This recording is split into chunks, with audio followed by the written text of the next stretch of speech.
ನಕ್ಷತ್ರ ಕವಿ ಮತ್ತು ಕವನದ ಸಂಚಿಕೆಯಲ್ಲಿ ಇವತ್ತು ಮತ್ತೋರ್ವ ಕವಿ ನಮ್ಮೊಂದಿಗಿದ್ದಾರೆ. ಶ್ರೀ ನಾಗರಾಜ್ ಸೂರನಹಳ್ಳಿ, ಸಂಡೂರು ತಾಲೂಕಿಂದ ಬಂದಿದ್ದಾರೆ.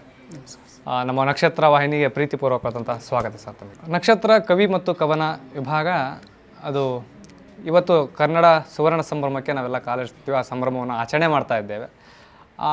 ಈ ಕನ್ನಡ ನಾಡು ನುಡಿ ಬಗ್ಗೆ ಇವತ್ತು ವಾಚನ ಮಾಡಲಿಕ್ಕೆ ಅಂತ ಹೇಳಿ ನಮ್ಮ ಕಾರ್ಯಕ್ರಮಕ್ಕೆ ಕರೆಗೆ ಹೋಗೊಟ್ಟು ಬಂದಿದ್ದೀರಿ. ಸಂಕ್ಷಿಪ್ತವಾಗಿ ನಮ್ಮ ಪರಿಚಯನ ಮಾಡ್ಕೊಳ್ಳೋದಾದ್ರೆ ಸರ್, ನನ್ನ ಹೆಸರು ನಾಗರಾಜ್ ಸೂರನಹಳ್ಳಿ ಅಂತೇಳಿ.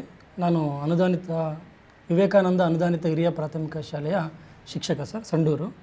ನಾನು ಮೂಲತಃ ನರಸಿಂಗಾಪುರ. ನಮ್ಮ ತಂದೆ ಸಿದ್ದಪ್ಪ ಅಂತೇಳಿ, ತಾಯಿ ತಿಪ್ಪಮ್ಮ.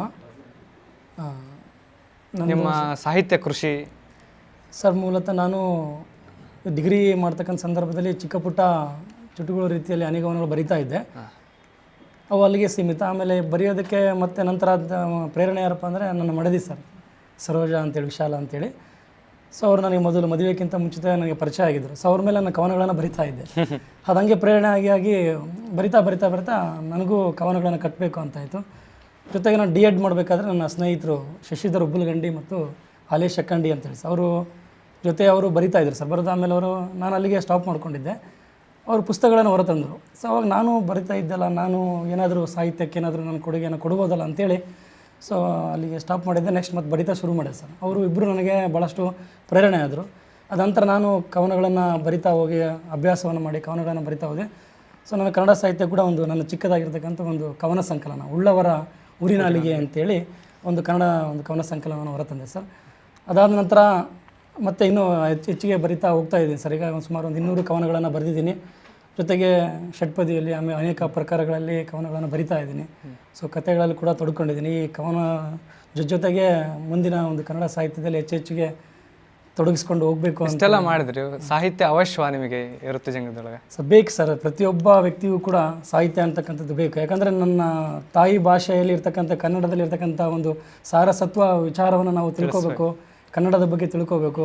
ಆ ಕನ್ನಡ ಸಾಹಿತ್ಯದ ಬಗ್ಗೆ ನಾವು ಅರಿತು ನಾವು ತಿಳ್ಕೊಬೇಕಂದ್ರೆ ನಮಗೆ ಸಾಹಿತ್ಯ ಬೇಕೇ ಬೇಕು ಸರ್. ಯಾಕಂದರೆ ಪ್ರತಿಯೊಂದು ವ್ಯಕ್ತಿಯೂ ಕೂಡ ಬಾಳಿ ಬದುಕಿ ಹೋಗಿರ್ತಕ್ಕಂಥ ಒಂದು ಸಾಹಿತ್ಯವನ್ನು ನಾವು ತಿಳ್ಕೊಂಡು ನಮ್ಮ ಮುಂದಿನ ಜೀವನಕ್ಕೆ ನಾವು ಒಂದು ದಾರಿದೀಪ ಆಗುತ್ತೆ ಸರ್ ಸಾಹಿತ್ಯದಿಂದ. ಭಾಳಷ್ಟು ಜನ ಇವತ್ತು ಸಾಹಿತ್ಯವನ್ನು ಓದ್ಕೊಂಡು ತಮ್ಮ ಜೀವನವನ್ನು ಬದಲಾವಣೆ ಮಾಡ್ಕೊಂಡಿರ್ತಕ್ಕಂಥ ಭಾಳಷ್ಟು ಉದಾಹರಣೆಗಳಿದೆ ಸರ್. ಹಾಗಾಗಿ ನಮಗೆ ಸಾಹಿತ್ಯ ಬೇಕೇ ಬೇಕು ಸರ್. ಸಾಹಿತ್ಯ ಬೇಕೇ ಬೇಕು. ಹೌದು ಸರ್. ಹಾಗಾದರೆ ಸಾಹಿತ್ಯ ಬೇಕೇ ಬೇಕು ಅನ್ನೋ ಸಾಹಿತ್ಯವನ್ನು ಈ ರಾಜ್ಯೋತ್ಸವ ಪ್ರಯುಕ್ತ ಯಾವ ರೀತಿ ಅರ್ಪಣೆ ಮಾಡ್ಲಿಕ್ಕೆ ನೀವು ಮುಂದಾಗ್ತೀರಿ? ಯಾವ ಕವನವನ್ನು ವಾಚನ ಮಾಡ್ಲಿಕ್ಕೆ ಆಯ್ಕೊಂಡಿದ್ದೀರಿ? ಸರ್, ನಾನು ಆ್ಯಕ್ಚುಲಿ ನನ್ನ ತಂದೆ ಈಗ ಇತ್ತೀಚೆಗೆ ಅವರ ಕಾಲ ಹೋದ್ರೆ ಸರ್. ಹಾಗೆಯೇ ನಮ್ಮ ಒಂದು ತಂದೆ ತಾಯಿಗಳ ಒಂದು ನೆನಪಿಗೋಸ್ಕರ ಒಂದು ಚಿಕ್ಕದಾಗಿರ್ತಕ್ಕಂಥ ನನ್ನ ತಂದೆ ತಾಯಿಗಳ ಮೇಲೆ ನಾನೊಂದು ಕವನವನ್ನು ಆಯ್ಕೆ ಮಾಡ್ಕೊಂಡು ಅದನ್ನು ಹೇಳ್ಬೋದು. ಖಂಡಿತ ವಾಚನ ಮಾಡಿ. ನನ್ನ ಒಂದು ಕವನದ ಶೀರ್ಷಿಕೆ ಎತ್ತ ಮಡಿಲು ಒತ್ತ ಹೆಗಲು ಅಂತೇಳಿ.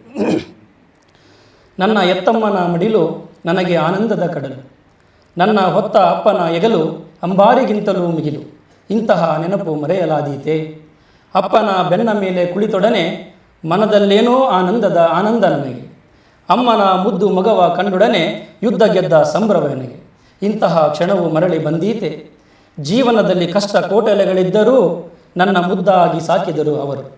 ತಮಗೆ ಓದು ಬರಹವಿಲ್ಲದಿದ್ದರೂ ನನಗೆ ಓದು ಬರಹ ಕಲಿಸಿದವರು. ಇಂತಹ ದೇವರುಗಳ ಮರೆಯಲಾದೀತೆ. ನನ್ನಮ್ಮ ತಾನು ಹಸಿವಿನಿಂದ ಇದ್ದರೂ ನನ್ನ ಹೊಟ್ಟೆಯನೆಂದೂ ತುಂಬಿಸುತ್ತಿದ್ದರು. ಅಪ್ಪನಿಗೆ ಮೈಕೈ ನೋವು ಇದ್ದರೂ ಅಂಬಾರಿಯ ಹೊತ್ತು ಆಡಿಸುತ್ತಿದ್ದರು.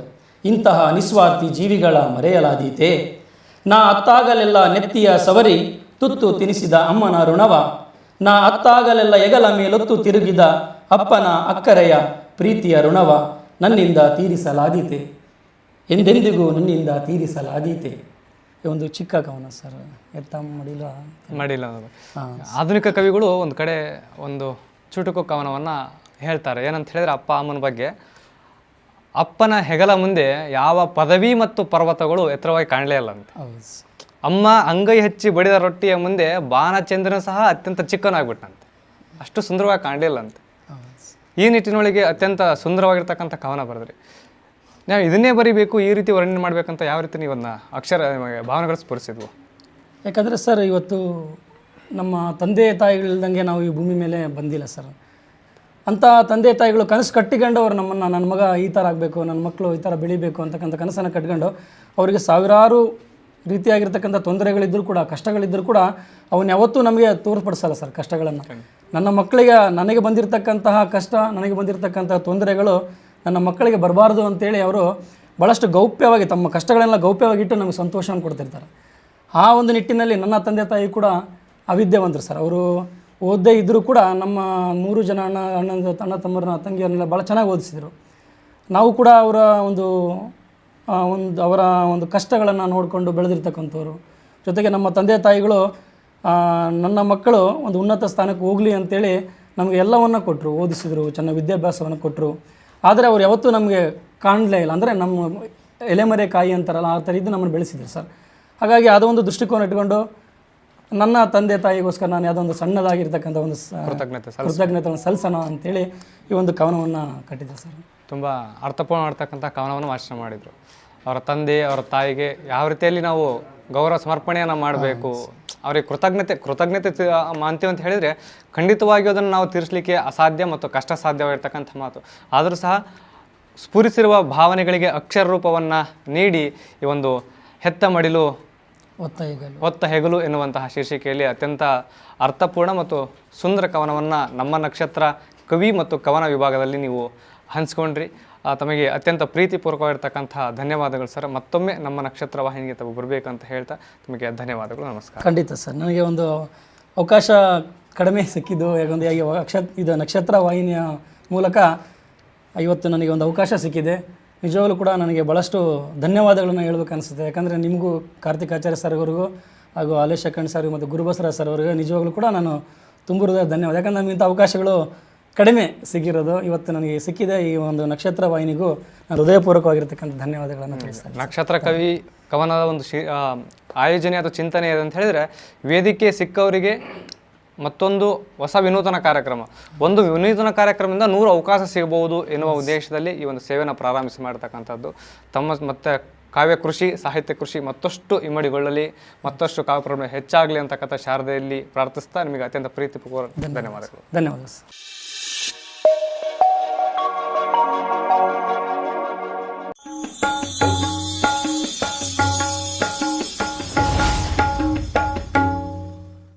ನಕ್ಷತ್ರ ಟಿವಿ ಲೋಕಲ್ ನ್ಯೂಸ್, ಇದು ನಿಮ್ಮದೇ ಧ್ವನಿ.